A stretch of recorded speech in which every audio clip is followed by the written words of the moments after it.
السلام عليكم ورحمة الله وبركاته. إن الحمد لله نحمده ونستعينه ونستغفره ونعوذ بالله من شرور أنفسنا وسيئات أعمالنا. من يهده الله فلا مضل له ومن يضلله فلا هادي له، وأشهد أن لا إله إلا الله وحده لا شريك له، وأشهد أن محمدا عبده ورسوله. أما بعد، فإن خير الحديث كتاب الله، وخير الهدي هدي محمد صلى الله عليه وسلم، وشر الأمور محدثاتها، وكل محدثة بدعة، وكل بدعة ضلالة، وكل ضلالة في النار، أو كما قال عليه الصلاة والسلام. قال الله تبارك وتعالى في القرآن المجيد والفرقان الحميد: ومن يقنت منكن لله ورسوله وتعمل صالحا نؤتها أجرها مرتين وأعتدنا لها رزقا كريما. يا نساء النبي لستن كأحد من النساء إن اتقيتن فلا تخضعن بالقول فيطمع الذي في قلبه مرض، وقلن قولا معروفا، وقرن في بيوتكن ولا تبرجن تبرج الجاهلية الأولى، وأقمنا الصلاة وآتينا الزكاة وأطيعنا الله ورسوله، إنما يريد الله ليذهب عنكم الرجس أهل البيت ويطهركم تطهيرا. واذكرن ما يتلى في بيوتكن من آيات الله والحكمة، إن الله كان لطيفا خبيرا. إن المسلمين والمسلمات والمؤمنين والمؤمنات والقانتين والقانتات والصادقين والصادقات والصابرين والصابرات والخاشعين والخاشعات والمتصدقين والمتصدقات والصائمين والصائمات والحافظين فروجهم والحافظات والذاكرين الله كثيرا والذاكرات أعد الله لهم مغفرة وأجرا عظيما. صدق اللہ العظیم. تمام تعریفیں اللہ رب العالمین کے لیے سزاوار ہیں، جو ہمارا خالق ہے، مالک ہے، ہمارا پروردگار ہے. ہمیں پیدا کرنے والا ہے، وہی ہمیں زندگی دیتا ہے، وہی ہمیں موت دیتا ہے، اسی کے ہاتھ میں ہے۔ جو کچھ ہم دیکھ رہے ہیں سارا نظام اسی کے ہاتھ میں ہے۔ چاند اور سورج، ستارے اور یہ جو گیلیکسیاں ہیں جن کو ہم دیکھ رہے ہیں، یہ سب اللہ رب العالمین کے حکم پر چلتی ہیں۔ ان پر کسی بادشاہ کا، کسی کا حکم نہیں، بلکہ میرے رب کا حکم چل رہا ہے۔ آج چاند پر، سورج پر کس کا حکم چل رہا ہے؟ اللہ رب العالمین کا۔ اسی لیے ہم اللہ رب العالمین سے یہ دعا کرتے ہیں کہ اللہ رب العالمین ہم سے جو بھی کچھ عبادتیں ہوتی ہیں، جو کچھ بھی ہم سے عبادت ہوتی ٹوٹی پھوٹی، اللہ تو ان کو قبول فرما لے۔ ہم یہ اللہ رب العالمین سے دعا کرتے ہیں، کیونکہ اللہ رب العالمین نے اگر ہمارا ایک سجدہ بھی قبول کر لیا، ہماری زندگی کامیاب ہے، اور اگر پوری زندگی کی عبادت بھی قبول نہیں کی تو پوری زندگی کی عبادت بیکار ہے۔ تو اسی لیے ہم اللہ رب العالمین سے ہمیشہ یہ دعا کریں کہ اللہ ہمارا یہ بہت چھوٹا سا عمل ہے، لیکن اللہ تو اس کو اپنے بارگاہ میں قبول فرما لے۔ ہم سب لوگوں کا مقصد یہ ہونا چاہیے۔ اس مختصر سی تعریف کے بعد میں ہم اللہ رب العالمین سے دعا کرتے ہیں کہ اللہ رب العالمین بے شمار درود اور سلام اور رحمت نازل فرما جناب محمد رسول اللہ صلی اللہ علیہ وسلم پر، جو تمام انسانیت کے لیے رحمت بن کر کے آئے تھے۔ اللہ کے رسول صرف مسلمانوں کے لیے رحمت بن کر کے نہیں آئے تھے، بلکہ تمام عالمین کے لیے رحمت بن کر کے آئے تھے۔ اور اللہ رب العالمین کا، رسول اللہ صلی اللہ علیہ وسلم کا جو بھی پیغام تھا وہ صرف مسلمانوں کے لیے نہیں تھا، بلکہ تمام انسانیت کے لیے ہوا کرتا تھا۔ تو ہم ایسی ذات کے لیے اللہ سے دعا یہ کرتے ہیں کہ اللہ رب العالمین ہماری طرف سے ہمارے نبی پر بے حد درود و سلام نازل فرما، اور آنے والے قیامت تک جتنے بھی مسلمان اس دنیا سے جائیں گے، سب پر اپنی رحمت نازل فرما۔ آج محرم کی 10 تاریخ ہے، بہت اسپیشل دن ہے اور ایک تاریخی دن بھی ہے۔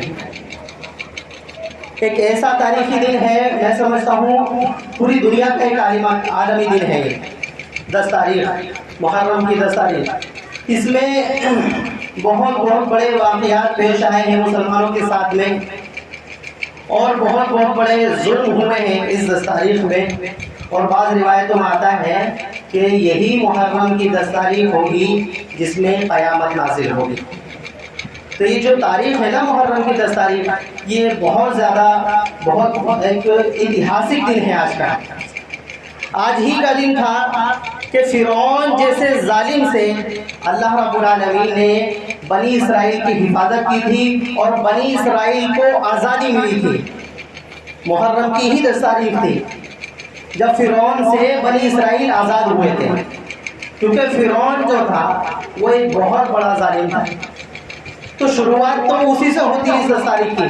ہم لوگ یہ سمجھ بیٹھے ہیں کہ شاید حضرت حسین سے ہوتی ہے۔ حضرت حسین سے صدیوں پہلے فرعون کے ساتھ میں یہ 10 تاریخ آئی تھی، جس میں بنی اسرائیل کو فرعون سے آزادی ملی تھی۔ فرعون کیسا شخص تھا؟ فرعون کے بارے میں سمجھتا ہوں کہ عموماً تمام مسلمان جانتے ہیں۔ بہت بڑا ظالم، فسادی، فتیل اور بے رحم اور بہت کٹر آدمی تھا وہ۔ انسانیت کو، انسان کو انسان نہیں سمجھتا تھا۔ قرآن کریم میں اللہ رب العالمین نے فرعون کے بارے میں یہ ذکر کیا ہے کہ ان فرعون علا فی الارض، یہ جو فرعون ہے نا زمین پر بہت زیادہ یہ افراتفری مچاتا ہے، بہت بڑا فسادی ہے یہ۔ پھر آگے اللہ نے اس کا ایک ظلم بیان کیا قرآن کریم میں فرعون کا، اور کہا کیا کرتا ہے بتائیے فرعون، یذبح ابناءہم، یذبح ابناءہم، یہ کیا کرتا ہے؟ اس کی حکومت میں کوئی بھی لڑکا اگر پیدا ہوتا ہے اس کو مارتا نہیں، بلکہ اپنے دربار میں اس کی گردن کٹواتا ہے۔ کتنا بڑا ظالم انسان تھا فرعون۔ اس کی ظلم کی داستانیں تو بہت زیادہ بھری ہوئی ہیں قرآن کریم میں بھی اور دیگر کتب میں بھی۔ مختصر چند سے باتیں میں بتاؤں گا انشاءاللہ فرعون کے بارے میں۔ تو اللہ رب العالمین نے کہا کہ یہ فرعون اتنا بڑا ظالم انسان تھا کہ یہ اس کی حکومت میں اگر بچے پیدا ہوا کرتے تھے لڑکے، تو لڑکوں کو تو یہ ذبح کروا دیا کرتا تھا۔ ایک تو ہوتا ہے کہ بھائی ڈائریکٹ تیر مارا ختم ہو گیا انسان، ایک ہو گیا کہ بھائی گولی ماری ختم ہو گیا، لیکن اس کے بارے میں لفظ استعمال کیا اللہ نے، یذبحو، جیسے جانور کو ذبح کرتے ہیں اس طرح سے ذبح کروایا کرتا تھا بچوں کو، لڑکوں کو۔ اتنا بڑا ظالم انسان تھا یہ۔ پھر اللہ رب العالمین نے فرمایا وَنَسْتَحْيِي نِسَاءَهُمْ، دیکھو لڑکوں کو تو ذبح کروایا کرتا تھا اور لڑکیوں کو چھڑوا دیا کرتا تھا۔ کوئی اگر لڑکا پیدا ہوتا تھا تو اس کو کیا کرواتا تھا، یہ ذبح کروا دیا کرتا تھا، لیکن جب لڑکیاں کوئی پیدا ہوتی تھی تو ان کو چھوڑ دیا کرتا تھا۔ اس کا مقصد کیا تھا؟ مقصد اس کا یہ تھا معاشرے کے اندر بے حیائی اور فحاشی بالکل عام ہو جائے۔ پھر اللہ رب العالمین نے کہا انہو کان من المفسدین، یہ بڑا فسادی اور فتین انسان تھا فرعون۔ جب یہ انسانوں کے ساتھ میں، کیونکہ اللہ رب العالمین نے پاور دی تھی، ایک بادشاہ تھا یہ فرعون، جب اس کو پاور دی تھی تو اس قدر اس نے انسانوں پر ظلم کیا کہ انسانوں کو کٹوایا، انسانوں کو مروایا اور جو چاہا وہ کرا۔ تو اللہ رب العالمین نے جب اتنا ظلم بڑھ گیا ہے تو بھائی اس دنیا کا جو مالک ہے، جس نے اس کو فرعون کو پیدا کیا اور ہمیں بھی پیدا کیا ہے، وہ تو کچھ نہ کچھ راستہ نکالے گا انسانوں کو بچانے کے لیے۔ تو اللہ رب العالمین نے حضرت موسیٰ علیہ السلام کو بھیجا کہ جا کر کے اس ظالم کو سمجھاؤ یہ کیا ظلم کر رہا ہے۔ موسیٰ علیہ السلام نے سمجھانے کی کوشش کی، لیکن وہ بادشاہ تھا، دھوکہ سمجھنے والا تھا بھائی۔ تو اس نے یہ کہا، موسیٰ علیہ السلام نے کہا کہ تم یہ ظلم کر رہے ہو اور تم اپنے آپ کی پوجا کرواتے ہو، اپنی عبادت کرواتے ہو۔ تو وہ کیا کہتا تھا بلا، فرعون نے کیا کہا، انا ربکم الاعلی، ارے موسیٰ تم کس رب کی بات کرتے ہو، میں ہی تو سب سے بڑا رب ہوں۔ اس قدر گھمنڈ، اس قدر نشے میں چور تھا وہ اپنی طاقت کے، کہنے لگا ارے موسیٰ تم کون سے رب کی بات کرتے ہو، انا ربکم الاعلی، میں ہی تو سب سے بڑا رب ہوں تمہارا، اور تم میری ہی تو عبادت کیا کرو، تم کس رب کی طرف بلا رہے ہو۔ اللہ رب العالمین یہ سارا سلسلہ دیکھتا رہا۔ موسیٰ علیہ السلام نے جو اس کی جنتا تھی، جو اس کی رعایا تھی، ان کو سمجھایا کہ بھائی دیکھو ایسا ہے، اللہ سے مدد مانگو، صبر کرو، اللہ تعالیٰ اس ظالم سے ضرور انتقام لے گا۔ بنی اسرائیل بیچارے ظلم سہتے رہے، تو جب ظلم زیادہ بڑھ گیا تو فرعون نے کہا کہ بھائی ایک ہی ذریعہ ہے، حضرت موسیٰ نے کہا ایک ہی ذریعہ ہے اس سے نجات پانے کا۔ تو بنی اسرائیل نے کہا کہ بھائی بتائیں، تو حضرت موسیٰ نے کہا کہ یہاں سے شہر چھوڑ کر کے دوسرے شہر چلتے ہیں۔ اب ان لوگوں نے کیا کیا، رات میں انتظام کیا کہ ہم اس شہر کو چھوڑ کر کے جا رہے ہیں، ہمارا جو بادشاہ ہے، ہمارا جو حاکم ہے بہت زیادہ ظلم کر رہا ہے ہمارے اوپر۔ اب جب یہ معلوم ہوا فرعون کو کہ میری جو جنتا ہے وہ مجھے چھوڑ کر کے جا رہی ہے، اب میری غلامی کون کرے گا، میری عبادت کون کرے گا، میری پوجا کون کرے گا، اس نے کیا کہ وہ بھی راتوں رات اپنی فوج کو لے کر کے ان کو پکڑنے کے لیے چل دیا۔ یہ لوگ، ان لوگوں کو شہر سے بھاگنے نہیں دینا ہے، ان لوگوں کو یہی رکھنا ہے اور جو بھی ظلم ہوگا وہ ہمیں کرنا ہے ان لوگوں کے ساتھ میں۔ لیکن اللہ رب العالمین، کیونکہ دیکھو دنیا میں کتنا بھی بڑا ظالم ہو، اس کی لگام اللہ رب العالمین کے ہاتھ میں ہے۔ کہتے ہیں نا کہ اللہ کی لاٹھی میں آواز نہیں ہوتی، پتہ نہیں کب چاہے کس کا چاہے تختہ پلٹ دے۔ تو اللہ رب العالمین نے کیا کہا کہ موسیٰ تم مت گھبراؤ، تم لے کر کے چلو اپنی قوم کو۔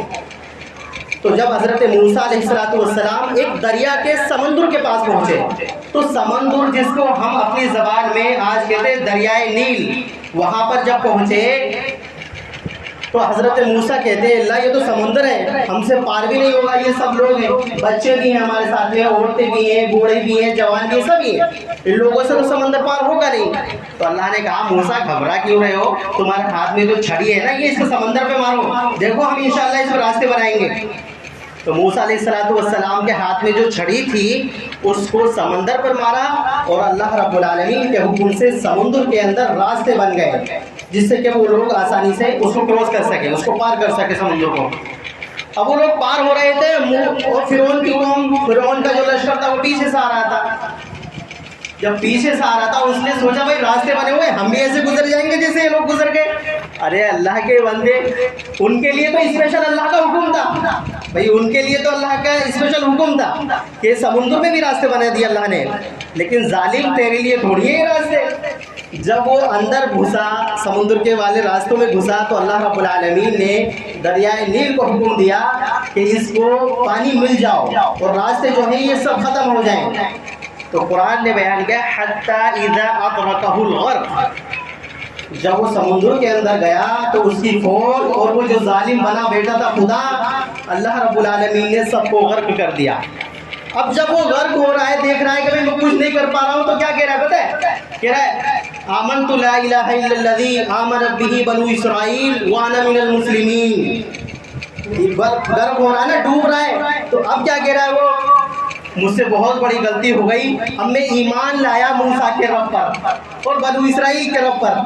اللہ رب العالمین نے کہا تیرا ایمان لانا کوئی فائدہ تھوڑی دے گا، بلکہ اللہ رب العالمین نے اس کو عبرت نشاں بنا دیا اور ایسی موت دی کہ آنے والی قیامت تک لوگ یاد رکھیں گے کہ جب بھی ظالموں نے ظلم کیا ہے تو اللہ رب العالمین نے ان کو سزا بھی بہت خطرناک دی ہے۔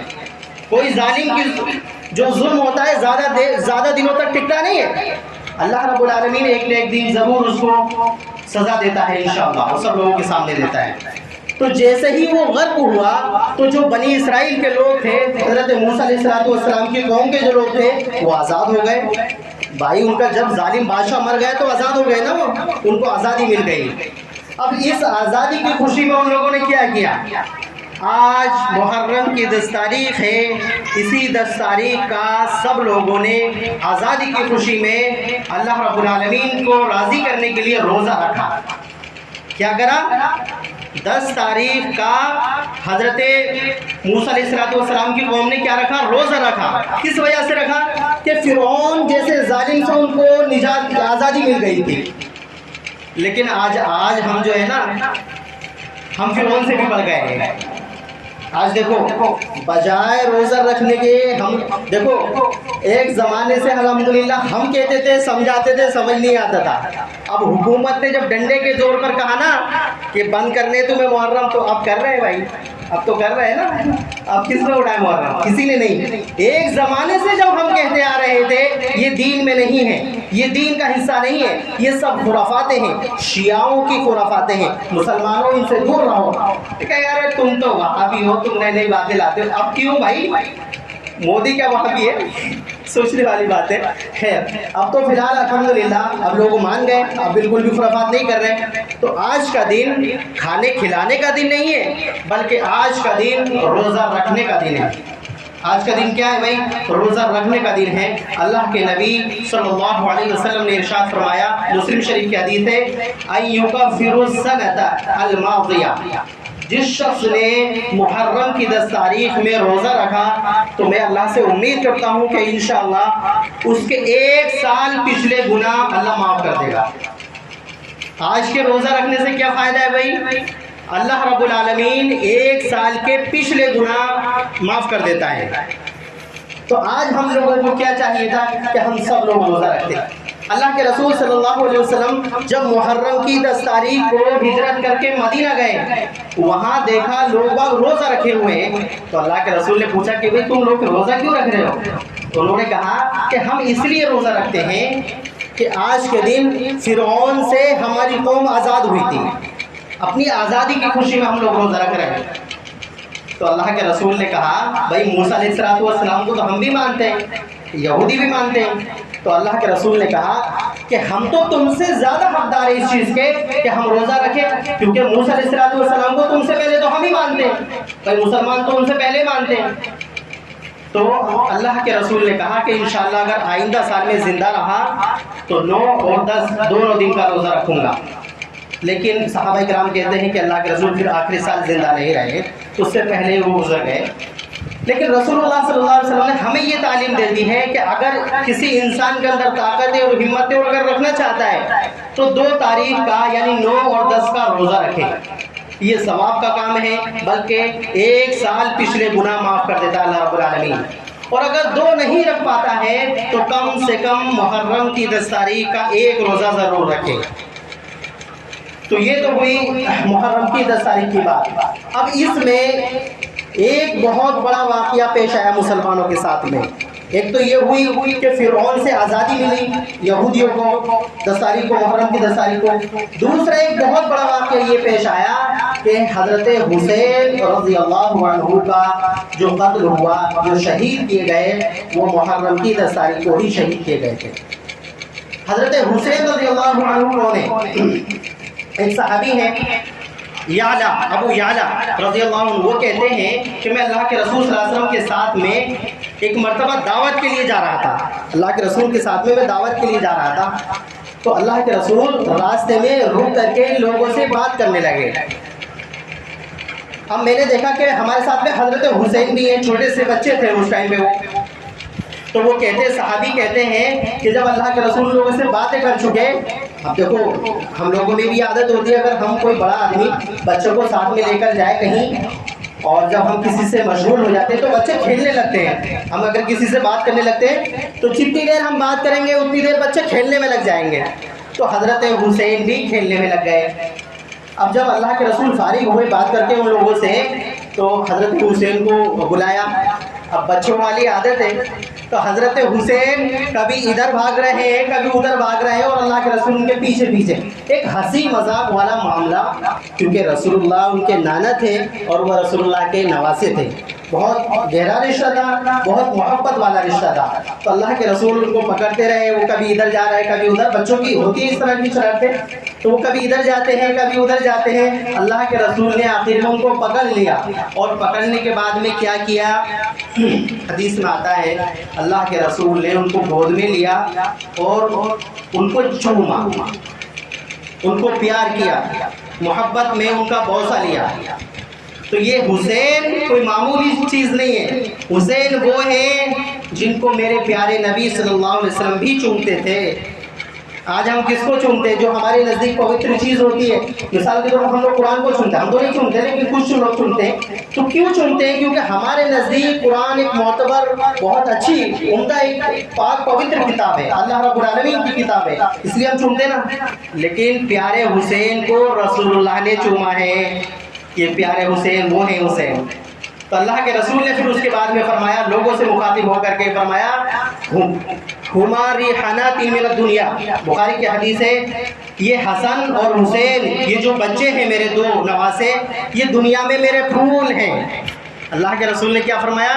یہ دنیا میں میرے پھول ہیں. اب ان پھولوں کے ساتھ میں کیا ظلم ہوا ہے، اس کا بہت بے دردی سے لوگوں نے جو ہے نا ظلم کیا ان کے ساتھ میں. تو اللہ کے رسول صلی اللہ علیہ وسلم نے فرمایا، حسن اور حسین دنیا میں میرے دو پھول ہیں.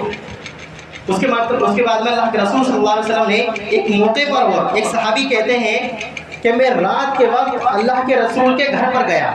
دیکھیں حضرت حسین کے میں فضائل بیان کر رہا ہوں، صحیح حدیث کی روشنی میں انشاءاللہ. ایک صحابی کہتے ہیں میں اللہ کے رسول کے گھر میں گیا رات کے وقت. اب میں نے دروازہ کھٹکھٹایا، کچھ دیر بعد میں رسول اللہ تشریف لائے. تو صحابی کہتے ہیں میں نے اللہ کے رسول کو دیکھا کہ اللہ کے رسول چادر اوڑھے ہوئے ہیں اور چادر میں کچھ لپیٹے ہوئے ہیں. تو میں نے ان سے اللہ کے رسول سے بات کی، جو مجھے بات کرنی تھی. اس کے بعد میں نے پوچھا، صحابی کہتے ہیں میں نے پوچھا اللہ کے رسول یہ چادر میں کیا ہے جو آپ یہ لپیٹے ہوئے ہیں؟ تو صحابی کہتے ہیں کہ اللہ کے رسول نے وہ چادر ہٹائی تو ایک کولہے پر حسن ہے اور دوسرے پر حسین ہے، اور ان کو لیے ہوئے میرے پیارے نبی صلی اللہ علیہ وسلم سو رہے تھے، بیٹھے ہوئے تھے گھر میں. تو اللہ کے رسول کو اس قدر محبت تھی حضرت حسین جس کا کوئی اندازہ ہم لوگ بیان بھی کرنا چاہیں تو نہیں بیان کر سکتے. پھر اللہ کے رسول صلی اللہ علیہ وسلم نے ان صحابی سے مخاطب ہو کر کے جو رات میں آئے تھے ان سے فرمایا تھا کہ سیدہ شباب اہل الجنہ، یہ ترمذی کی روایت ہے. اللہ کے رسول نے فرمایا یہ میرے جو دونوں نواسے ہیں نا، جنت میں نوجوانوں کے سردار ہوں گے. جنت میں کیا ہوں گے بھائی؟ نوجوانوں کے سردار ہوں گے. اللہ اکبر. یہ حضرت حسن ہیں اور حضرت حسین ہیں. صرف یہیں پر نہیں، اللہ کے رسول صلی اللہ علیہ وسلم نے آگے فرمایا، کہتے ہیں اللہ کے رسول صلی اللہ علیہ وسلم نے فرمایا کہ الحسن والحسین سیدہ شباب اہل الجنہ، حسن اور حسین جنتی نوجوانوں کے سردار ہوں گے.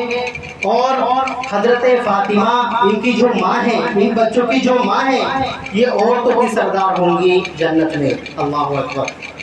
یہ حضرت حسین اور حضرت حسن رضی اللہ عنہما کے فضائل ہیں۔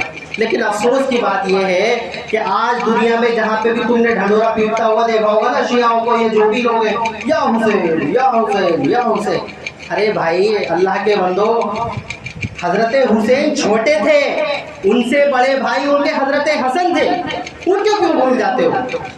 اللہ کے رسول ہمارے پیارے نبی صلی اللہ علیہ وسلم تو دونوں سے محبت کرتے تھے۔ صحابی کہہ رہے ہیں نا، ایک کولے پہ حسن اور ایک کولے پہ حضرت حسین، اور دونوں کے بارے میں فرمائے یہ دونوں جنت میں نوجوانوں کے سردار ہوں گے، دونوں، ایک کو نہیں کہا، دونوں کو کہا۔ تو جب اللہ کے رسول دونوں سے محبت کرتے تھے اور تم محبت کا دعویٰ کرتے ہو تو تمہیں بھی یہ چاہیے کہ تم دونوں سے محبت کرو۔ یہ کون سا انصاف ہے؟ جگہ جگہ دیکھو یا حسین یا حسین۔ ارے ظالموں، حضرت حسین نے تو یہ ڈرامے کیے نہیں تھے جو تم کر رہے ہو آج۔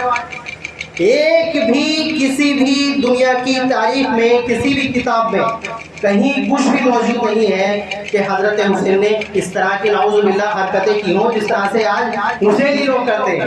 نقلی حسینی جو لوگ کرتے ہیں نا، شربت پیو، یہ کرو وہ کرو، دنیا بھر کی جو خرافات کرتے ہیں، حضرت حسین نے یہ کچھ بھی نہیں کیا تھا۔ بلکہ ظالموں، حضرت حسین نے اس دن پتہ کیا کیا تھا؟ اس دن روزے سے تھے، وہ اس دن روزہ رکھا تھا۔ آج تم میں سے ایک بھی ظالم، ایک بھی مردود، ایک بھی نقلی حسینی ایسا نہیں ہے جو روزہ رکھتا ہو۔ حضرت حسین کی سنت پہ چلنا ہے تو روزہ رکھو بھائی 10 تاریخ کا۔ میرے نبی نے بھی روزہ رکھا، حسن نے بھی روزہ رکھا، حسین نے بھی روزہ رکھا، فاطمہ نے بھی روزہ رکھا، علی نے بھی روزہ رکھا، سب نے روزے رکھے۔ لیکن تم کیا کر رہے ہو؟ ڈھول بجا رہے ہو، تم کیا کر رہے ہو؟ ناچ رہے ہو، شرابیں پی رہے ہو، ایسی گندی حرکتیں کر رہے ہو۔ تبھی تو آج غیر مسلم کہتے ہیں یہ ہے مسلمان۔ مسلمان کو دیکھ کر کے بھی وہ تو کرتے ہیں۔ تو آج ہم لوگوں کا کردار ایسا ہو گیا ہے، ہم نام تو لیتے ہیں ہم حسین والے ہیں، ہم نبی والے ہیں، نہ ہمارے اخلاق، نہ ہمارا رہن سہن، نہ ہماری باتیں نہ حسین والی ہے اور نہ نبی والی ہے۔ تو ہم لوگ کوشش یہ کریں کہ ہم نبی صلی اللہ علیہ وسلم کے نقش قدم پر چلیں، حضرت حسین نے جو کیا ہے ہم وہ کریں۔ اس کے بعد میں بہت زیادہ فضائل ہیں ان کے حدیثوں میں، لیکن بالآخر ظالم ایسے تھے کہ حضرت حسین کو، حضرت حسن رضی اللہ عنہ کو سن 50 ہجری میں زہر دے کر کے شہید کر دیا گیا۔ اللہ اکبر۔ یعنی جس سے رسول اللہ اس قدر محبت کرتے تھے۔ میں یہ بتانا چاہ رہا ہوں میرے بھائیو بزرگوں دوستوں آپ لوگوں سے کہ اللہ کے رسول نے جن کو پھول کہا تھا، ان پھولوں کے ساتھ میں ظالموں نے کس قدر کھلواڑ کیا ہے۔ حضرت حسن رضی اللہ عنہ جو حضرت حسین کے بڑے بھائی تھے، ان کو سن 50 ہجری میں ظالموں نے زہر دے کر کے مار دیا۔ اللہ اکبر۔ ہم تو اللہ سے دعا کرتے ہیں کہ اللہ جن لوگوں نے بھی، ہمیں تو پتہ نہیں کیونکہ ہم لوگ اس ٹائم میں موجود نہیں تھے، جن لوگوں نے بھی حضرت حسن کی موت میں یا ان کی قتل میں شامل ہوئے، جو لوگ بھی جس طرح سے بھی، اللہ ان پر لعنت نازل فرما۔ اللہ ایسے لوگوں کو جہنم کے سب سے جو نچلا طبقہ ہے اس میں داخل فرما۔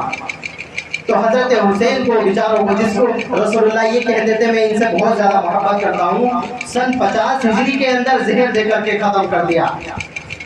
یہیں پر ظالموں کا ظلم نہیں رکا، اور میں آخر میں یہ بھی بتاؤں گا کہ لوگوں نے قتل کیا تھا۔ یہی نہیں رکا، 11 سال بعد میں انہی کے چھوٹے بھائی حضرت حسین رضی اللہ عنہ کو کوفہ بلایا کہ ہم اسلام قبول کرنا چاہتے ہیں یا ہم آپ سے آپ کے ہاتھ پر بیعت کرنا چاہتے ہیں، آپ کوفہ آئیے۔ لیکن پیارے حسن جو تھے، حضرت حسین جو تھے، وہ چالاک تھوڑی تھے، وہ تو بہت معصوم، بہت سیدھے سادے لوگ تھے، کیونکہ رسول اللہ کی گود میں پرورش ہوئی تھی حضرت حسن کے حسین کی۔ تو حضرت حسین بیچارے سیدھے سادے دماغ کے تو چل دیے، اب انہیں کیا پتا میرے ساتھ میں کیا ہونے والا ہے۔ تو وہاں ظالموں نے پکڑا، اور دیکھو روایت کے الفاظ ہیں، جس ظالم نے قتل کیا تھا اس کا نام تھا سنان ابن ابی انس۔ جس شخص نے حضرت حسین کو قتل کیا تھا اس کا نام تھا سنان۔ وہ کہتا ہے کہ جب حسین کو میں نے دیکھا تو میرے ہاتھ میں جو بھالا تھا، تیر تھا، میں نے حضرت حسین کے اتنی زور سے مارا، الفاظ روایت کے دو ٹکڑے ہو گئے۔ اتنی بے دردی سے، اتنے ظلم طریقے سے، اور ظالموں کا ظلم یہی نہیں رکا، ایسا نہیں کہ مار دیا ختم چلو، نہیں، بلکہ وہ ظالم کہتا ہے کہ میں نے ایک نیزہ اور لیا، بیچارے حضرت حسین شہید ہو کے گر گئے زمین پہ، کہتا میں نے ایک اور نیزہ لیا اور سر میں مارا، سر کے 2 ٹکڑے ہو گئے۔ اللہ اکبر، بہت بری طریقے سے ظلم ہوا ہے حضرت حسین رضی اللہ عنہ کے ساتھ، ظالموں نے بہت ظلم کیا ہے۔ اتنا بھی نہیں، دیکھو بالکل ختم ہو چکے ہیں، اتنا بھی نہیں، یہاں بھی نہیں رکے، پھر کیا کیا، آپ کا سر کاٹا، لاش پڑی ہوئی ہے، بالکل کچھ نہیں ہے اب اس میں، اس کا سر کاٹا اور ظالم مردود ابن زیاد کے سامنے پیش کیا، لو آقا ہم لے آئے آپ کے حکم پر، کیونکہ آپ نے تو کہا تھا ہم سے ہم لے آئے۔ تو اس ظالم نے بھی، کتنے بڑے ظالم لوگ تھے، اور میں آخر میں یہ بھی بتاؤں گا کہ ان کو مسلمان نہ سمجھنا تم، ہاں کتنے بڑے ظالم لوگ تھے، سر لے کر کے گئے کاٹ کر کے حضرت حسین کا، تو اس نے بھی، ظالم نے کٹے ہوئے سر پر بھی چھڑیاں ماری۔ حضرت حسین میں سمجھتا ہوں 1400 سال کی تاریخ میں سب سے مظلوم شہید ہے حضرت حسین رضی اللہ عنہ، اتنی بے دردی سے ان ظالموں نے قتل کیا، شہید کیا۔ بالآخر یہ کیا، حضرت حسین شہید ہو گئے، اور لوگ کہتے رہے کہ بھئی کس نے مارا کس نے مارا، کرتے رہو، جو تھے وہ تو چلے گئے، جو اللہ کے پیارے نبی صلی اللہ علیہ وسلم کے پھول تھے وہ تو چلے گئے اس دنیا سے، اب تم کرتے رہو کچھ بھی۔ لیکن ظالموں نے اتنا بڑی ظلم اور بے دردی کے ساتھ میں، بے رحمی کے ساتھ میں حضرت حسین کو قتل کیا تھا۔ حضرت حسین رضی اللہ عنہ جس رات شہید ہوئے، تو اللہ کے رسول کی بیوی ام سلمہ رضی اللہ عنہا کہتی ہیں انسانوں کو چھوڑو، میں نے اس رات جنوں کی آوازیں بھی سنی کہ وہ رو رہے تھے حضرت حسین کی شہادت پر۔ اللہ اکبر، صرف انسان ہی نہیں رو، اتنی بے دردی سے ظلم کیا گیا، اور پیارے نبی کے 2 پھول تھے، وہ ان پھولوں کو اتنی بے رحمی سے کاٹا گیا، قتل کیا گیا۔ تو حضرت ام سلمہ کہتی ہیں کہ جس رات حضرت حسین کو قتل کیا، میں نے سنا کہ جن بھی رو رہے تھے، جنات بھی سب رو رہے تھے کہ پیارے نبی کے نواسوں کو قتل کر دیا ہے۔ اس کے بعد میں اللہ کے رسول صلی اللہ علیہ وسلم نے فرمایا، ابن عمر رضی اللہ عنہ کے پاس میں شخص آیا اور کہنے لگا اب میں یہ بتاؤں تمہیں کہ ان لوگوں کو کس نے قتل کیا تھا، یہ باتیں ان کو ان کی ختم کرتا ہوں انشاءاللہ۔ یہ دیکھو، یہ ذہن میں رکھیں آپ کے، ان لوگوں کو قتل کرنے والے عراقی تھے، عراق کے لوگ تھے۔ حضرت حسین کو قتل کرنے والے کہاں کے لوگ تھے بھائی؟ عراقی تھے، عراق کے رہنے والے تھے۔ اور کون تھے؟ ان کا مذہب کیا تھا؟ یہ سب کے سب شیعہ مردود تھے۔ جو آج شیعہ یہ کہتے ہیں نا کہ ہم تو حضرت حسین کا بدلہ لیں گے، ہم ہوتے تو یہ کرتے وہ کرتے، ارے مردودو تم نے ہی تو حضرت حسین کا قتل کیا ہے۔ شیعہ مورخ 300 ہجری کا ہے المظہری، وہ کہتا ہے کہ الذی یقتلهم الشیعہ، ہم جانتے ہیں کہ حسین کو قتل کرنے والے، بے دردی سے ظلم سے مارنے والے کوئی اور نہیں تھے بلکہ ہم ہی شیعہ تھے وہ۔ تو ان ظالموں نے، ان مردودوں نے، ان خبیثوں نے، اللہ کی لعنت ہو ان لوگوں پر، ان لوگوں نے حضرت حسین کو بھی قتل کیا ہے، حضرت حسین کو بھی قتل کیا ہے۔ تو ہم اللہ رب العالمین سے یہ دعا کرتے ہیں کہ اللہ رب العالمین، کیونکہ ہم تو بدلہ لے نہیں سکتے، وہ تو گزر گئے صدیوں پہلے، اللہ رب العالمین ان کو دردناک عذاب دیے تھے۔ ہم تو اللہ رب العالمین سے دعا کرتے ہیں، اور ان کا اتنا برا حشر کرنا کہ لوگ حشر میں دیکھ کے حیران ہو جائیں۔ تو امام ابن تیمیہ رحمہ اللہ فرماتے ہیں کہ جو لوگ بھی حسین کی قتل میں شریک ہوئے، جو لوگ بھی شامل ہوئے، اللہ کی لعنت ہو ان لوگوں پر، فرشتوں کی لعنت ہو ان لوگوں پر، اور جنوں کی لعنت ہو ان لوگوں پر۔ اور ہم بھی اللہ رب العالمین سے یہی دعا کرتے ہیں کہ اللہ ان ظالموں پر اللہ کی لعنت ہو، اور ان ظالموں کا برا حشر کرنا قیامت کے دن، کیونکہ اب تو کچھ ہو نہیں سکتا ہے۔ تو اللہ رب العالمین سے آخر میں میں دعا کرتا ہوں کہ اللہ رب العالمین ہم سب کو اپنے پیارے نبی صلی اللہ علیہ وسلم سے محبت کرنے والا بنائے، پیارے صحابہ سے محبت کرنے والا بنائے، حضرت حسین سے محبت کرنے والا بنائے، حضرت حسن رضی اللہ عنہ ان سب سے، سارے صحابہ سے محبت کرنے والا بنائے، کیونکہ صحابہ بہت عظیم ہستی تھی اور بہت معصوم لوگ تھے جن کو قتل کیا ان ظالموں نے. تو آج یہی محرم کی 10 تاریخ تھی جس میں حضرت حسین کو قتل کیا گیا تھا ظالموں نے جو ظلم طریقے سے. تو اللہ رب العالمین سے دعا ہے کہ اللہ تعالیٰ مجھے بھی اور آپ کو بھی کہنے سننے سے زیادہ عمل کرنے کی توفیق عطا فرمائے. وآخر دعوانا ان الحمد للہ رب العالمین.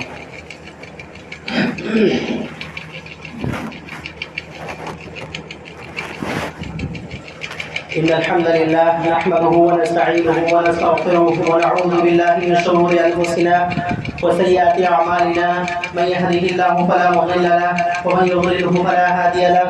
وأشهد أن لا إله إلا الله وحده لا شريك له وأشهد أن محمدا عبده ورسوله. أما بعد فإن أصدق الحديث كلام الله عز وجل وأحسن الهدي هدي محمد صلى الله عليه وسلم وشر الأمور محدثاتها وكل محدثة بدعة وكل بدعة ضلالة وكل ضلالة في النار.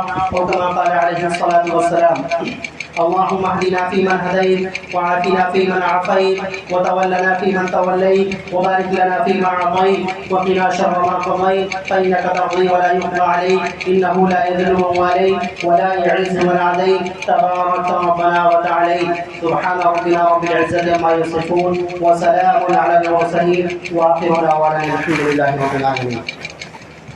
الله أكبر الله أكبر. لا إله إلا الله محمد